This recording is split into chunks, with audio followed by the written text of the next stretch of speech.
Donc chez toi, tu n'arrivais pas à déplacer la texture au même endroit que le texte parce que ta sélection automatique était enclenchée. Et donc chaque fois que tu cliquais pour déplacer, ça enclenchait le calque de texte. Enfin voilà, c'est vraiment une crasse, il faut vraiment le désenclencher quand on n'en a plus besoin de cette sélection automatique. Voilà, et on va réafficher les autres calques là. Voilà. Donc,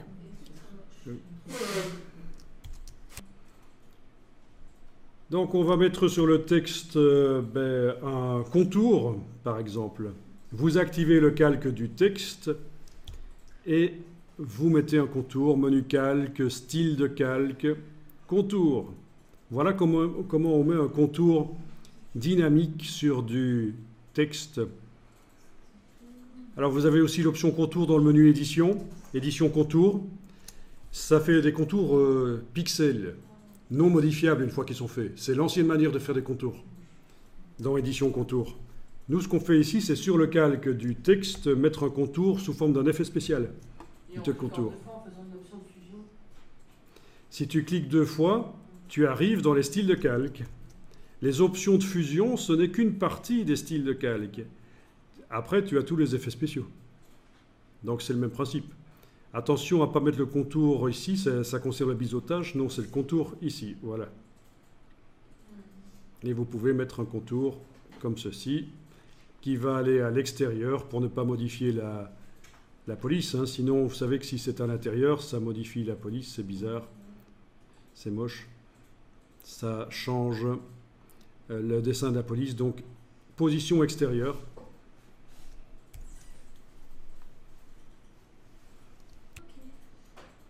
Alors, depuis récemment, dans Photoshop, il y a possibilité de mettre plusieurs contours.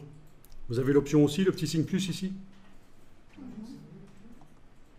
Cliquez sur le petit signe plus et modifiez le contour d'en dessous. Ah oui, ça duplique. Donc il faut décider lequel des deux je modifie une fois que vous avez dupliqué. Et je vais changer la couleur ici. Je vais le mettre... je vais choisir une couleur dans l'image. Tiens, voilà. OK. Voilà la couleur que j'ai choisie. Et voilà. On élargit. Ben oui, puisqu'il est derrière. Si on n'élargit pas, on ne voit pas à quoi il ressemble. Et voilà. Donc pour le premier contour, je peux aussi changer la couleur.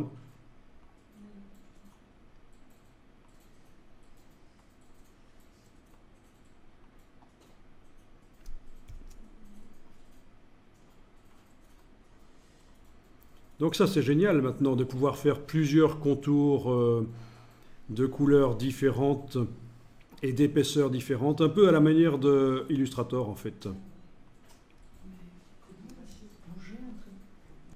Alors si vous voulez supprimer un contour après l'avoir fait, vous avez la petite corbeille qui est là. On peut aussi déplacer les contours, faire passer par exemple celui du dessus en dessous avec les petites flèches ici. Mais évidemment, dans ce cas-ci, il faudrait que celui d'en dessous soit plus épais pour qu'on le voit. Enfin, vous avez aussi les modes de fusion, comme dans Illustrator, on avait vu ça. Hein. Donc c'est pas mal. Et ça peut être transformé en style graphique, qu'on peut appliquer sur n'importe quoi comme objet aussi. Il y a aussi une palette des styles dans Photoshop. Faire du biseautage là-dessus, ça va donner un bon effet? Oui, on va faire du biseautage après. Vous voyez, tout peut être fait, mais attention, déjà là, c'est pas génial. Oui, c'est parce qu'on est en train d'étudier, mais c'est déjà pas génial comme résultat. C'est peut-être adapté à une certaine utilisation. Donc tout est une question de savoir à quel public on s'adresse, comme d'habitude.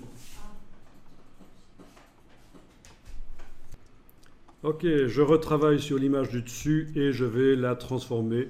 Transformation manuelle, n'hésitez pas à zoomer assez bien en arrière.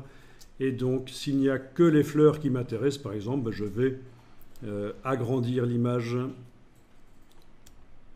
Voilà, même la tourner, etc.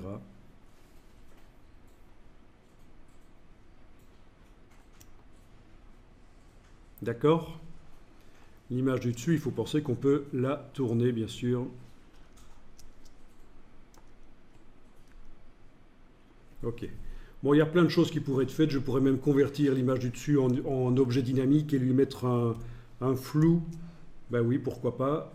Clic droit, convertir en objet dynamique. Donc l'image qui est écrêtée sur le texte est un objet dynamique.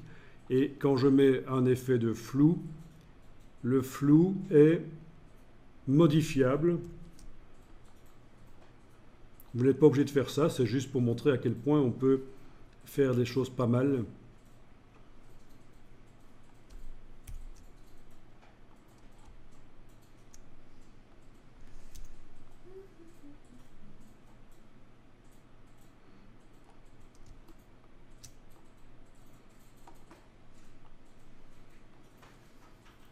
Vous imaginez toutes les choses sympas qu'on peut faire.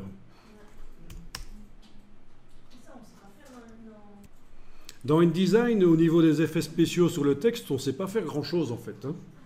C'est pour ça que Illustrator et Photoshop viennent en renfort de InDesign. Il faut vraiment utiliser les logiciels de manière complémentaire et voilà, c'est pour ça que ça s'appelait la Creative Suite.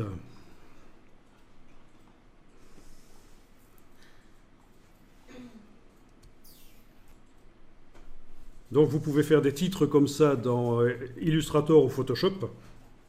Et donc sans le reste, sans le décor, uniquement le titre et l'amener dans InDesign pour le mettre au-dessus de blocs de texte, bien sûr.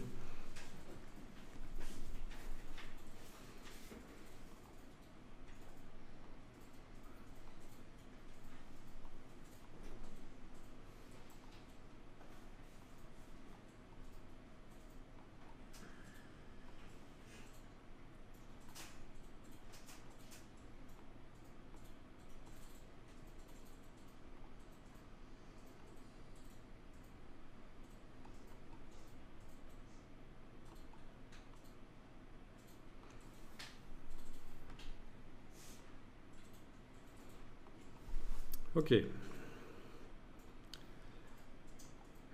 Est-ce que ça va jusque-là?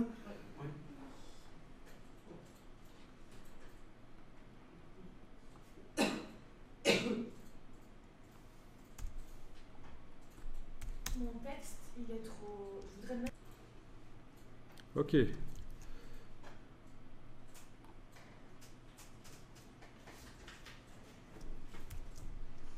Enfin voilà, tout ce qu'il est possible de faire, c'est assez dingue, tout ce qu'on peut faire.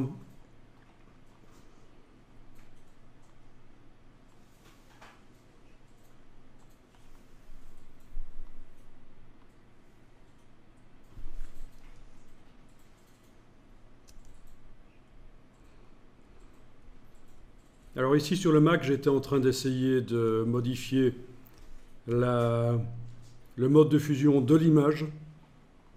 Avec la roulette, ça n'a pas l'air de bien marcher, donc j'utilise majuscule plus et majuscule moins. Donc petit message à ceux qui seront sur un Mac, pour passer d'un mode de fusion à l'autre, majuscule plus et majuscule moins, c'est la solution. Donc le majuscule qui est là sur votre clavier, plus et le moins et le plus qui sont là sur le pavé numérique, pour passer rapidement d'un mode de fusion à l'autre sur un calque. Mais sur le PC, vous avez la possibilité de faire agir la roulette dessus, je pense. Juste au-dessus du nom du mode de fusion.